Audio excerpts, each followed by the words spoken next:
समुद्र किनारे एक गांव में कृष्णाबाई नाम की बूढ़ी माता रहती थी। वह भगवान श्री कृष्ण की परम भक्त थी। कृष्णाबाई का वास्तविक नाम सुखिया था। घर घर में झाड़ू पोछा, बर्तन और खाना बनाना ही उनका काम था। कृष्णाबाई रोज फूलों की माला बनाकर दोनों समय श्री कृष्ण जी को पहनाती थीं और घंटों कान्हा से बातें करती थीं। गांव के लोग यही सोचते थे कि बुढ़िया पागल है।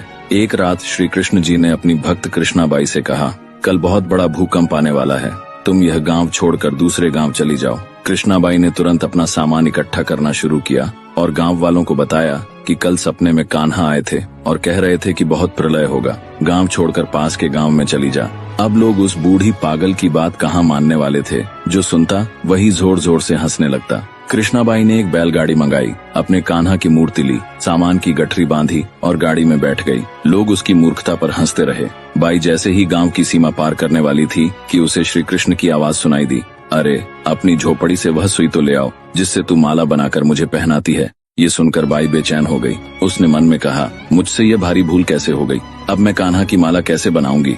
उसने गाड़ी वाले से गाड़ी रोकने को कहा और अपनी झोपड़ी की ओर भागी। गांव वाले उसके पागलपन को देखते और हंसते रहे। बाई ने झोपड़ी के तिनकों में फंसी वह सुई निकाली और फिर पागलों की तरह दौड़ते हुए गाड़ी के पास आई।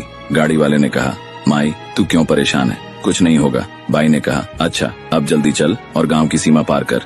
गाड़ी वाले ने वैसा ही किया। अरे ये क्या, जैसे ही सीमा पार हुई पूरा गांव समुद्र में समा गया, सब कुछ जलमग्न हो गया। गाड़ी वाला भी अटूट कृष्ण भक्त था। भगवान ने उसकी भी रक्षा करने में कोई विलंब नहीं किया। जब तक उस भक्त की एक सुई गांव में थी, पूरा गांव बचा था। इसलिए कहा जाता है, भरी बदरिया पाप की, बरसन लगे अंगार, संत न होते जगत में, जल जाता संसार। अर्थात यदि इस दुनिया में संत और अच्छे व्यक्ति न होते तो यह संसार कब का नष्ट हो चुका होता। Download share chat.